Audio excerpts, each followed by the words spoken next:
he helped make marijuana illegal, but to get hemp off the market because they look so much alike. But people don't know the history of that, and so people think that that marijuana and alcohol were outlawed because they're sins or they're bad for health, and alcohol is bad for health. But it had nothing to do with that. It had to do with people wanting to make money from other products.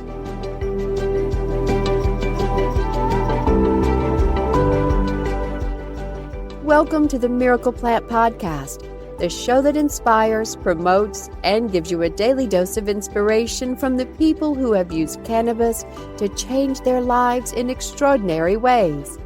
Here's your host, Justin Benton. Welcome back to the Miracle Plant Podcast, where we discuss this miracle plant with so many names and how it's helping people in so many extraordinary ways. Well, today we have an author joining us here today, Daniel John Carey, the author of Dream Another Dream, Recover and Reimagine Your Life. Daniel, welcome to the Miracle Plant Podcast. How are you? I'm good. Thank you for having me. Absolutely. Absolutely. Well, I know we were talking before we went live here, and you've got a tremendous story and a journey, and it even involves this miracle plant. So let us know tell us a little bit about yourself and your journey to writing this book. Well, Dream Another Dream. I used to help people write books, including doctors, medical doctors, books about health and medicine and surgery, and also health insurance, and also recipe books and all sorts of things like that. But I only work on my own book now, my own books. I have another book coming out, 2 more books coming out this year. But Dream Another Dream, I wrote a lot of it over the years. It actually started out as something I wanted to write for my child as like life advice, and that I would include a lot of quotations from people from throughout history. And it just kept getting thicker and thicker and thicker. So during the pandemic, I pulled it all out and I rewrote it and I turned it into a book. And I was dealing with a lot of my friends during the pandemic were having basically life breakdowns, and I was writing. And I was also using some of the advice I was giving to them to put in my book, and it turned into that. But also during the pandemic, I had kidney surgery. I was born with some bad kidneys, and so I needed the 4th surgery, and I was having some difficulty with pain and stress in my kidneys. And that's how the plant thing came into play with me. Is the doctors wanted to give me these pain meds and things like that, and I didn't want to take them. I had several months before I could have the surgery. So I discovered that I could use marijuana I would eat it. I made hemp oil or marijuana oil, and I would use that to rid myself or greatly decrease the pain and stress in my kidneys until I could have the surgery. So that worked really well. But I also knew about the plant from years ago, and I used to help doctors and nutritionists and stuff write books. And there's a lot of stuff way back, and it's always been there in the medical journals telling about the benefits of medical marijuana or marijuana for different situations. But we also have the endocannabinoid, I'm messing it up, endocannabinoid. I don't know why I'm putting another syllable in there. It's a tongue twister. I even mess it up. I've been saying it for 9 years. Endocannabinoid is how I say it. Yeah, there we go. That system in our bodies. So we're creating cannabinoids. We naturally, it's just the plants give us a bigger rush. And I know that sometimes there's a lot of athletes who do it. I have a friend who was a professional athlete, and he would smoke marijuana before his sports thing that he had to do. I don't want to identify him, but it definitely helped him. It's something that you get a rush of anyway, naturally, when you're exercising, and it kicks your system into gear. But so there's a lot of athletes who use it, and but with pain, it works really well. And it is definitely, there's no other plant on the planet that does the things that we can do with marijuana and its cousin plant, cannabis. I was more into the cannabis side, or I mean the hemp side. I've never been much of a smoker or anything, but it's interesting what we can do with the plant, anywhere from carpeting, like I was said, to food, to car parts and plastics that are compostable. They're not toxic like petroleum plastics, and they biodegrade and they don't cause the problems. Some of these plastics that humans have made out of petroleums, they don't even know how long they're going to last. They might be here for thousands of years. They don't know, but they break down and they're causing all kinds of problems.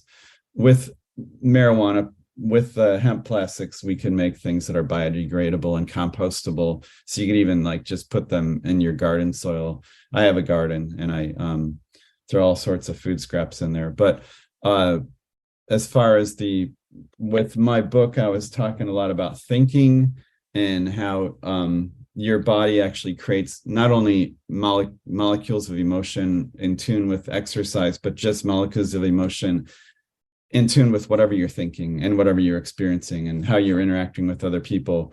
And there's a book called Molecules of Emotion by Candace Pert. She was a doctor and she helped prove that you actually make substances in your body according to what you're thinking and doing. And in that way, you can help retune your system just by the way you think. And I think that's one thing that marijuana does anyway, is it provides a molecule that you create anyway when you're thinking, when you're exercising and stuff like that. And it binds with the cell receptors. And it's a lot safer than a lot of things that people take for thought situations, chemical drugs they're trying to manage. I mean, I can't speak for all people and all their situations, but I know it does help certain people, especially if they're having stress. I had a friend who had what's it called? Quadruple bypass surgery. And his doctor recommended that he take cannabis to reduce his stress. So when I broke my wrist in a car accident 5 years ago, and the doctor who treats a lot of the sports stars, he told me that he tells people to get the CBD lotion and he had me putting that on my wrist every day, the CBD. So if there's, it's finally being used widespread in situations like that. Of course, there's still some people who are against it and some medical people who still won't prescribe it or even suggest it to their patients, and they instead give them the prescription meds or nothing when they could benefit from some kind of extract from hemp or marijuana. And so that helps. But I guess you have some kind of a company in relation to that. Yeah, I mean, we basically started a .org. One of them is themiracleplant.org. And but it was started because, well, it wasn't started. What happened was my son developed a late aggressive, severe diagnosis of autism out of the blue. And so we needed to fix that. And that was the issue, to get him healthy and talking and happy again. And so we discovered the Miracle Plant. And like you were talking about, which I was going to ask you about, was that, I had grown up, in the 90s was when I went to school and college.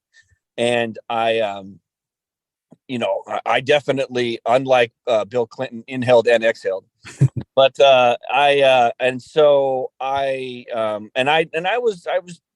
was pretty astute, and when I go down a rabbit hole, I like to understand everything. And so I did a lot of research, and then I also figured out if I was going to graduate, I went to Creighton University in Omaha, and if I was going to graduate from that private Jesuit institution, I better put the bong down and the video games, and I better stay focused because, as we know, that THC, which has been, when it's been heated, it turns, originally the plant makes THCAs, the acidic precursor that the plant makes, and then you have to put fire to it, burn, decarboxylates, the fancy word, to turn the THCA into THC delta 9, which is the psychoactive part that makes you high, and also affects, as we all know, your short-term memory. And so if you're in college studying to take tests and exams, you better make sure your frontal lobes are working, so that short-term memory can get you those A's and B's, and as in my case, C's got degrees.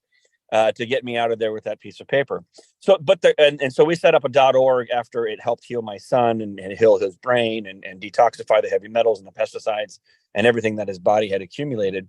So, but my question for you is, you were saying, and, congratulations again on the book, Dream Another Dream, by John Carey, Carey, is when you were saying you were taking, because cannabis is cannabis, and if it's got more than 0.3% THC, our country calls it marijuana, which is actually a Mexican slang word that they used and stole from Mexico to bring people fear in the 1937 Marijuana Tax Act, and the Reefer Madness movie and all that, to make marijuana illegal or cannabis illegal. And anything less than 0.3% THC is considered hemp, even though it's the same plant, just one molecule, whether there's THC or not. But when you were making your quote unquote marijuana oil or high THC cannabis, did you get high? I wonder, did you heat it? Was it raw? I'm just curious on that experience. Yeah, I did. No, I heated it in oil, in coconut oil. And then I figured out how much I would take to relieve my kidney situation. And it didn't get me. I mean, if I wanted to, I could have gotten really high if I wanted, but I just wanted to not have the stress and pain in my kidneys in preparation for this kidney surgery. And so it would only take like a quarter or less of a teaspoon to do what I needed to do.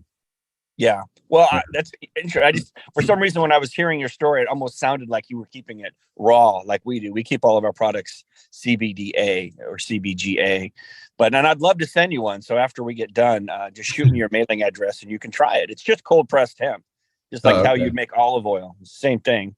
Okay. And there's a lot of powerful enzymes and untouched full potential of the plant when you just eat it. Now I always say, if you want to get high, find the high THC cannabis and heat it. If you want to get healthy, find the high CBDA and eat it. It is a plant and it is meant to be eaten. But if you do find the variety that we call marijuana here in the country and you heat it, you get high. But here's the interesting part that most people don't know, and we'll talk more about your book after this, is that so many of us grew up on Cheech and Chong and Up in Smoke, and there's a scene where they get pulled over and Tommy Chong is wolfing down all this cannabis or marijuana, and because he doesn't want to get busted. And so he experiences this like trip and all this kind of thing. Well, here's the interesting part. Because the plant makes THCA, if you ate a whole salad bowl of raw cannabis, of raw marijuana, you would not get high. And I can tell you right now, if you walk into your local dispensary, depending where you live, or if you went cross state lines to where they have dispensaries who sell marijuana, if you ask that question to your 20-something bud tender, I bet you more would get that question wrong than right. Because when I was in college, there was a marijuana plant that grew on the patio. It just happened to be there. And one day a friend and we ate the whole plant just to see what would happen, and we didn't feel anything. Isn't that crazy?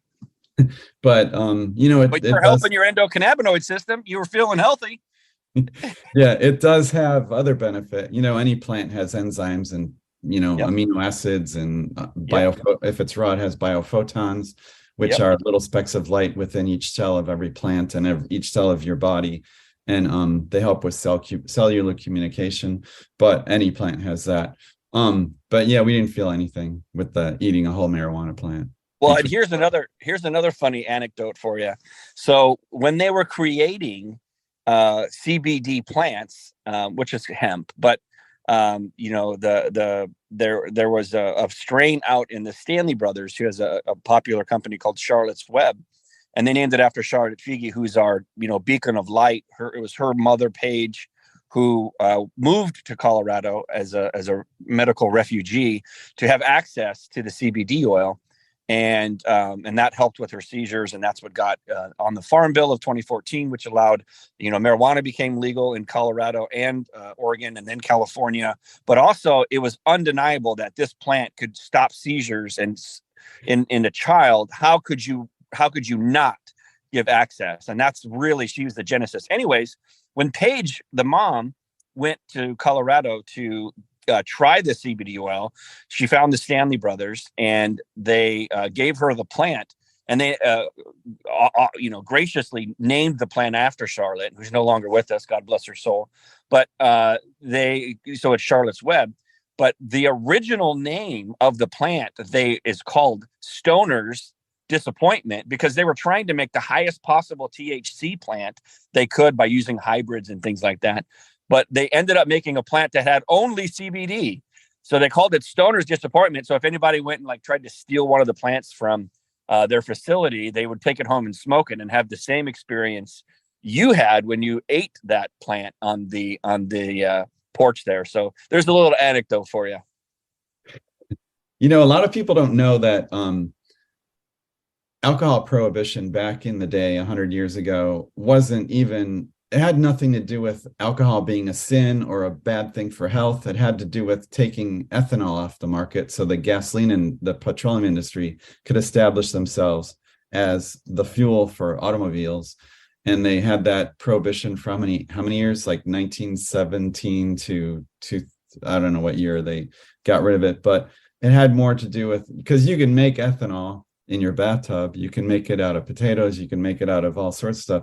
But the petroleum industry wanted to establish itself, and a lot of the politicians owned land where petroleum could be pumped, so they wanted to make their money. And then the what's his face, Rockefeller in Ohio, was it Rockefeller? But Standard Oil in Cleveland, yep, where I grew up, he helped fund the churches who went out and had all the women who went around, and some of the men went around to bust the bars and, promote alcohol as a sin. And it had nothing to do with that. It had Rockefeller funding it because he wanted to get alcohol off the market so that people wouldn't be putting it in their gas tanks. Yep. And it's the same thing with paint, and it was the same thing with plastics. And that's why they also got rid of hemp in 37, because they didn't want to compete with such a versatile plant that could make oil, gas, plastics, clothes, paper. Yeah. Paint, William Randolph Hearst had all that land, government land, that he had, bribed the politicians to give him rights to, American land where he could, grow all the trees, cut down all the trees for paper. And he didn't want hemp, because hemp makes better paper anyway, better newsprint, better paper for books. It's less acidic, it lasts longer, it doesn't discolor. But he also had land in Mexico where he had the forest, and he helped make marijuana illegal, but to get hemp off the market, because they look so much alike. But people don't know the history of that. And so people think that that marijuana and alcohol were outlawed because they're sins or they're bad for health, and alcohol is bad for health, but it had nothing to do with that. It had to do with people wanting to make money from other products.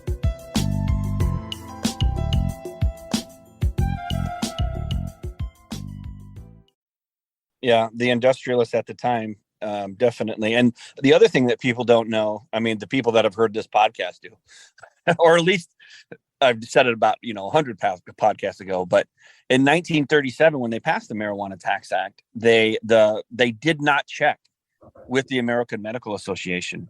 So they passed a bill without checking with the doctors, our largest doctor association. So they came to the Congress after they passed this injustice of a bill and said, "What are you guys doing?" We wrote 3.4 million prescriptions for cannabis oil last year for headaches and backaches and sleep and pregnancy issues, pregnancy and women. And you just took away one of our most valuable tools. And how dare you? And it was illegal.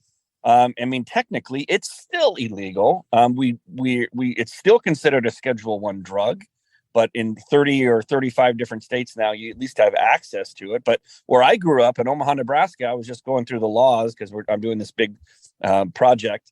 And it is illegal to possess cannabis, marijuana, whatever you want to call it, in the state of Nebraska. It's illegal. It's against the law. You will get a ticket. You will get, and other states are even worse. So we've come a long way, but man, we talk about taking an 80-year detour just for some jerks and corporate greed who wanted to chop down trees and make make their profits off of petroleum based stuff that kills our earth. And not only that, but we're cutting down trees which provide oxygen not only for us but for all animals that need oxygen. Instead, we could be planting fields of hemp and create things locally, including the paper and the fiberboard and paints and inks and shampoos and food and all that stuff locally with farmers locally, and it would help the farm industry. But instead, we have this outlaw, and we're still using wood paper for newspapers and wood paper for magazines and wood paper for cardboard and all this other stuff, when we could be growing hemp and helping not only the farmers, but an acre of hemp absorbs more greenhouse gases than an acre of trees. So it would help not only to keep the forest alive and not cut them down for all these products, but to grow hemp for the products, help the farmers, help the environment, and provide less toxic materials that are safer for the planet. It's nonsense that this is even going on, but we're seeing some changes. It's just not happening fast enough. And I live in Santa Monica, and we had that big major rainstorm like you did up there, and all the trash that washed out into the ocean, the beaches were covered with all sorts of plastics that washed up from the ocean after all the garbage was washed out from the cities out into the ocean. And those plastics are all petroleum.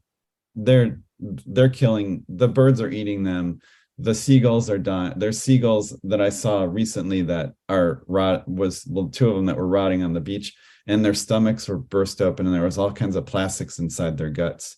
And that wouldn't happen with marijuana, with plastics that would biodegrade and, be compostable. So it needs to just get done. It's amazing but the people with the money are still the old school people with the petroleum money and all this other stuff, and they're against it, but little by little they're going to have to break. Yeah, well, we'll keep talking about it on podcasts, and maybe we'll just have to have Joe Rogan rebroadcast this for us, shall we? And get the word out there. We are getting there little by little. There's no doubt, but it's a long ways to go. And usually one of my host and producer, Dan Humiston's on here, and he has a platform for dozens of cannabis and hemp related podcasts, and he sometimes has to remind me, like, look how far we've come in the last 10 years. And it's true, and we have. But another a great advocate for the plan is Doug Fine. If you ever get a chance to read any of his books, I highly recommend it. American Hemp Farmer was one of his latest, but he's an accomplished author like yourself, and he says we're in the bottom of the ninth inning with 2 outs and 2 strikes. We can still hit the home run, but we can't wait much longer. And there's the famous saying by Jack Herrera, who said, "Hemp may not save the world, but it's the only thing that can." And whether or not we adopt hemp as a human species or not, that's up to us. If we want to live in a habitable world, to adapt, sustainable things like hemp and bamboo and things like that, or hemp will just grow wild and free like it used to, and it'll clean up the soil, which is what it does. It'll clean up the air, which is what it does, and it'll clean up this planet and clean up the mess that we've made. Whether we exist or not, eventually something will come and clean it up like hemp. So I knew Jack. He would say his name was pronounced like Terror, Jack Herrera, because he used to have this booth when I was a teenager on Venice Beach, promoting marijuana and telling people about all the history of it and stuff. And then he had that big protest that went on for months at the Federal Building in Westwood. Yep. And people would hang out there. There were all these tables and protests I think that went on for years, but he was very popular here on Venice Beach, and then he wrote the book. And then, but yeah, Jack Herrera, I had conversations with him, and he knew a lot. He didn't take care of himself. He could have lasted a lot longer, but he did some really good work. People dismissed him because they thought he was like a dirty hippie, but he was very smart, and they were body shaming, and that had nothing to do with his knowledge. Yeah, well, he wrote the book. Obviously, the Emperor Wears No Clothes, and he definitely started the movement. And or was a pioneer. And, he was the one that talked about hemp having 50,000 uses. And I sometimes, a lot of us wonder what he would think about the progress. But those of us that knew him were like, well, he'd probably just be pissed off because we're not all the way there yet. But keep fighting the good fight. But we have come a long way. He did that all through the Reagan years too, when the war on drugs was being escalated, and it was basically a war on Americans, which is what Jack talked about. But and then America was using. You can look up Jack Webb or Gary Webb, and the Mercury News reporter who wrote about the way the crack cocaine thing was happening and how it would magically show up in the poorer parts of the cities and spread like wildfire, and then be used as something that they could arrest more people. And it helped serve the prison industry and all that stuff. The prison industry magnified during the 80s with that thing going on. But Reagan also did that paraquat thing where he sprayed the acid pesticide or defoliant on plants in Mexico with agreement with the Mexican government, but they would spray the fields of marijuana. But the thing is, it was tasteless and smellless, but it would just kill the plants, but you could still sell the marijuana. And then people were smoking that with paraquat on it, which wasn't good. But it's amazing what the government has spent to try to control a plant that shouldn't be controlled. Nope. And it's obviously $1 trillion industry, big pharma, to handle things like pain, stress, and sleep. And at the end of the day, it's the same. It's history repeating itself. Whether they abolish, the plant in 1937, or they continue to. The FDA just came out last week and said they're not going to regulate CBD. They don't have the framework for it. Which is total BS. They don't want to do it because everyone knows you get a nice cushy job at the FDA. Your next job is sitting on the board at a big pharma, company. And if you don't believe me, go do the research on the last 5 commissioners, like Doug Gottlieb. Go see for yourself what they're doing now. And the FDA would not exist, just like the NCAA would not exist if it wasn't for TV contracts and money. The same thing as the FDA would not exist or even be even a fraction of what it is if it wasn't for big pharma pushing all their pills through its system to pump it up. So again, we have a plant that, as you know, with your garden, you can grow in your backyard, totally legal. And we send out free seeds. Just put it in there in your notes when you place an order for some of the cold pressed oil and just say, I want some seeds. And we even have some videos, and you can just plop those seeds in the backyard, and up pops this beautiful plant. And then when it buds out, you can cut it down and then you can juice it fresh, which is what we like to do, or just throw it in your freezer and store it till next year's harvest, and pop some of those into your morning juice with your celery and your kale and all that good stuff. So, but this has been a wonderful conversation. I really appreciate it. I want to talk more about your book before we have to go. So tell us a little bit more about the inspiration and how it can help people. Well, it has this book. There's another book coming out called Dream Your World soon, I think next week, but it goes along with it. Well, it's sort of a separate book, but it also goes along with it. I have a lot to say. So this one has a lot to do with child abuse and recovering from that kind of life trauma and stuff like that, and thinking and theory and moving forward out of that, including like the way you think and get involved with things that you want to do, because it helps your body get used to creating that body chemistry that goes along with doing those things. It's like people who practice anything like baseball or football or sport or ice skating or even dancing or something. The more you do it, the more your body gets used to it. What you do helps create the wiring of your nerves inside your brain and throughout your body. And the more you do things, the more your body gets used to doing it, but it also creates different levels of receptors on your cells, and gets your body used to creating certain body chemistry in relation to what you're doing. It's like people who think in certain ways that are really depressed and aggravated and frustrated. They're actually creating molecules of emotion. If you read Kenneth Pert's book, The Molecules of Emotion, and those chemicals leave your body and through your skin and your breathing and everything, and they could be picked up by other people, and it could also affect them, the molecules of emotion of the people who are around you. That's why it's good to be around people who are doing what you want to do, and avoid people who are doing things that are what you don't want to be involved in. And but I talk a lot about that, but also like readjusting your body chemistry through exercise and adopting a healthy lifestyle, eating healthily, thinking and being involved, setting goals, and focusing in what you want to do and get involved with it, even if you can only do it for like an hour in the morning before you have to go live the rest of your life. I'm a writer, so I wake up and write every morning. I also run a screenwriting workshop, one of the largest screenwriting workshops, and we have over 1,000 members. I wrote a screenwriting book also that's used as a textbook in colleges and universities, and so I do that. And then I have a book about nutrition coming out also, because I used to help people write books, and I'm only working on my books. And I used to help people, nutritionists and doctors, like I said, write books about health and medicine and nutrition. And I know all sorts of stuff. And I used to even have to like correct the doctor's stuff and research stuff for them and teach them what they didn't know sometimes. So I know all sorts of stuff. So now I'm putting it all into books and getting it out there because I think it's helpful. So that's wonderful. Well, tell us about the new book here. Now you're teasing the new book. If it's coming out next week, let's hear about it. Dream Your World. It's a lot. It's like this, but it's a lot different. This focuses on more like recovering from life trauma. Dream Your World is more like creating the world you want, creating the life you want. And it's less focused on life trauma. It covers a little bit about that, but it also covers other things that I had just had too much to put into one book. I mean, this is pretty thick.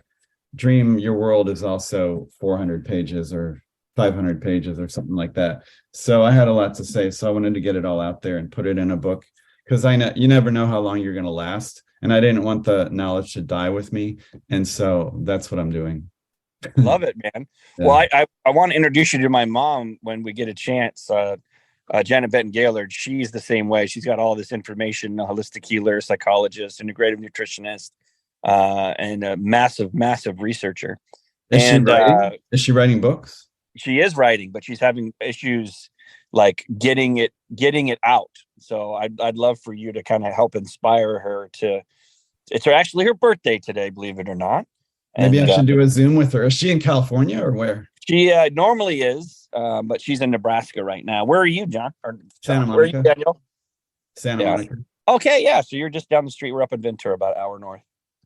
Yeah, I could Zoom with her and tell her a whole lot of stuff, because I used to work in publishing, and there's a lot of stuff that you should know if you're going to write a book, because there's a lot of scam artists out there in any industry, but there's a lot of stuff going on in the publishing industry but if you write a book that's specifically targeted, there's certain ways of a targeted audience. Like my screenwriting book is targeted towards screenwriters, and there's just certain books that you want to do in a certain way that you don't have to deal with certain publishing things. Yeah, I could talk to her. I think obviously you're a very accomplished author, and she needs to, just like you were saying, and I talked to her yesterday, I think, and she's normally a co-host on here too. But she would, say what a tragedy it would be if she left this earth, in the physical realm without leaving the information that she has in a book. So that's when you said that, I thought, well, we definitely got to get you two connected. So, and she'll hear this podcast, and I'll make sure that you guys get connected. So, that's a screenwriting book. Yeah. So tell me about that. I mean, have you written any screenplays that we need to know about here, John? Are you sandbagging on us? I help polish scripts for producers and writers, and my workshop is for writers to help them polish their scripts to get them ready for production. I've written some scripts, a couple have got financed, and there's a lot of things that go on before a movie gets shot. And then there was like one script I wrote, it got financing, and they had the locations and they were casting all the people, and the financiers wanted this one person to star in it. And then we got him, and then he got offered a TV show, and he dropped out, and he took the TV show, and then it all fell apart. So there's all sorts of stuff like that goes on with screenwriting, with the film industry. And then another script I wrote that got financed. The producers and the financiers and the distributors all had already worked together on other projects. And about 6 weeks before they were supposed to start shooting my film, they started suing each other. So that fell apart. right now I've placed in all these contests, like in the top contests, like the Austin Film Festival and the Nickel contest, and run by the Academy Award organization. But right now I have a screenplay that's going to be announced. I can't tell. I'm not supposed to say anything about the organization, but in a month, at the end of this month, they're going to announce that my script is one of the top 20 in this one situation. Is I forget what they call it, but I'm not supposed to tell until the end of the month what that's about. But it's a script that there's already someone important in the industry who wants to direct it, and who knows, there's all these games that have to be played before you could start shooting, and stuff could fall apart at any moment. Maybe this will fall together and we'll see it on a big screen in a couple of years. Well, that sounds so exciting and fun, and you'll have to let us know when, or I guess we'll just see your name up there. Maybe we'll just see you walking down the aisle getting your award. Hey, they'll be like, hey, that's awesome. That would be nice. Well, I must. Then you definitely sound like a fellow Renaissance man. You've got you've gone down quite a few rabbit holes, brother, and accomplished so much. So it's been a real treat talking with you. Thank you for having me on. And I'll send you a copy of Dream Your World also. Awesome. Well, thanks for that. I noticed that it came in an Amazon bag. Did you buy it from Amazon to get it to me, or did you just they send out? Well, Amazon, because my books they sell at a certain level. Amazon kind of takes things over in certain ways that but yeah, the publicity copies get sent out through Amazon. Oh, gotcha. Oh, that's awesome. And well, a final message. I know we've covered so much, but a final message you want to leave with our audience, and where can they get your books, and what books should they go? The quickest way is Amazon. I know there's bookstores that sell it, but I don't know where. I mean, I'm not connected to the distribution network. That I just write and I put them out there. But it's on Amazon, Dream Another Dream. And Dream Your World would be available, I think, at the end of next week. And screenwriting, if you're interested in screenwriting, that's also on Amazon. The book Screenwriting Tribe. This is my copy. It's all beat up to hell. I tell people it's not a book to preserve. It's a book to like write in and make notes in and make it your own. Because when you're writing a script, there's certain things you got to know, and you want to like outline and stuff that applies to the script you're writing. But yeah, my books are on Amazon. And Dream Unit, especially if you've been through some like really horrible childhood stuff, this might be helpful.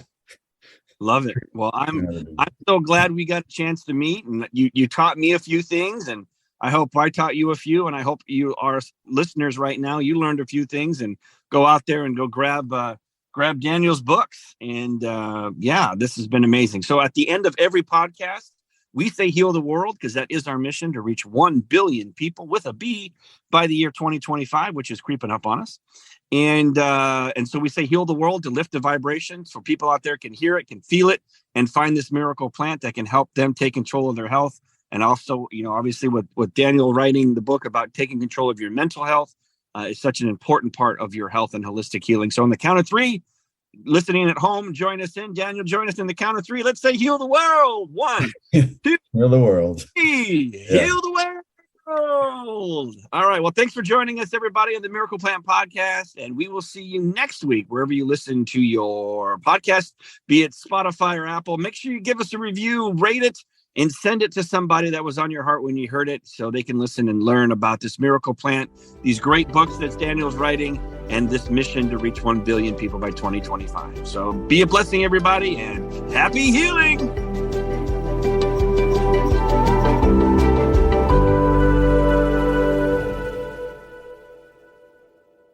Thanks for listening to today's show. To check out more great cannabis podcasts, go to PodConx.com. Here's a preview of one of our other shows. I'm Josh Kincaid, capital markets analyst and host of your cannabis business podcast, The Talking Hedge, and newest member on PodConx. So come on over and check out The Talking Hedge. We talk about business news, interviews, investments, events, all that stuff. So come nerd out with me over at The Talking Hedge.